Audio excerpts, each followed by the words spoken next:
we're going over integration. So integration is pretty much a very complex part of calculus, and I'm just going to go over it in a way that kind of makes sense. So imagine you just came up with a really good way to describe a triangle. And your boss is like, oh my gosh, that's great. It's beyond my expectations, but I want you to do the exact same thing with the exact same result, with the exact same greatness. And you're kind of like, okay, so he knows how to compliment people, but his expectations are way too high. Turns out this is actually a common, idea in the old guy cult known as mathematics. So, you're like, what is a complex way to describe something? And you're like, I know. Every high schooler's nightmare. Calculus. So, you're thinking, how would I describe this? So, you come up with this basic formula. And you're like, what does this even mean? Well, imagine that you're making little tiny squares inside your triangle. And your triangle, you want to get the most precise. In which, you're not good with precise things, so we're not actually going to make it precise. Yeah. Isn't that great? So, we're going to make this weird formula. And this weird formula, as we can see, describes why these weird rectangles mean. So if we add up all these rectangles and add another little remainder of the triangle, you would get the area of the triangle. Now, from your previous work, you realize something. Two right triangles make a square, or in some cases, a parallelogram.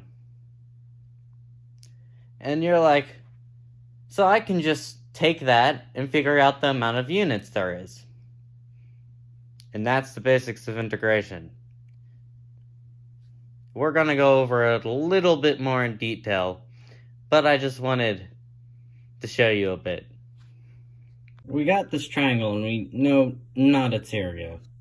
But we do know that its base has a total of 8 units, and it has a total of 4 units tall. And that's all we know. So we're like, let us make some squares inside of it from each point. So now we have squares in it. And we're like, so if each square is a total of 1 unit, and all we have to do is count up the units, right? 1, 2, 3, 4, 5, 6, 7, 8, 9, 10, 11, 12. And that's really what it is. So we think that it's 12 units plus a remainder. Now, from our previous work, from knowing that it's 4 units tall and 8 units wide, we would say that 8 times 4 divided by 2 equals area. So if we multiply this together and get our answer, we would come out with a total of 16. So it should be about 16. But it's not right now. It's 12 plus a remainder. So all we need to do is figure out what this remainder is. Now, if we remember from earlier in the video, we know something. Each of these right triangles, every 2 of them will make 1 unit. we can by making a small little unit and then splitting it in half, and we'll see that it makes, well, 2 triangles. So all we have to do is count up the triangles. Well, since we know it's exactly a mirrored reflection, all we need to do is count up how many triangles are on this side. 1, 2, 3, 4. So 12 plus 4 equals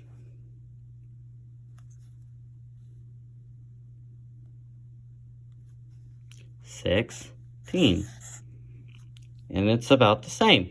So that means that if we use integration, it will equal whatever the area was from this. So we know that this formula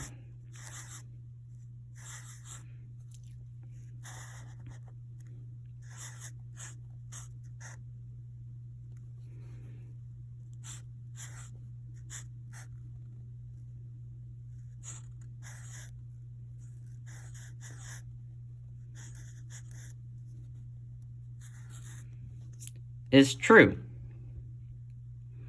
Can't tell what that is. That's a B. So, for every height of x divided by the base, it will equal 16. We know this because if we add every single unit, so 1 plus 2 row plus 3 row plus 4 row plus 5 row plus 6 row, and then add that up, it'll equal 12, and we know that there will always kind of be a remainder, so we have to add the remainder, count up what the remainder is, and get a total of 16.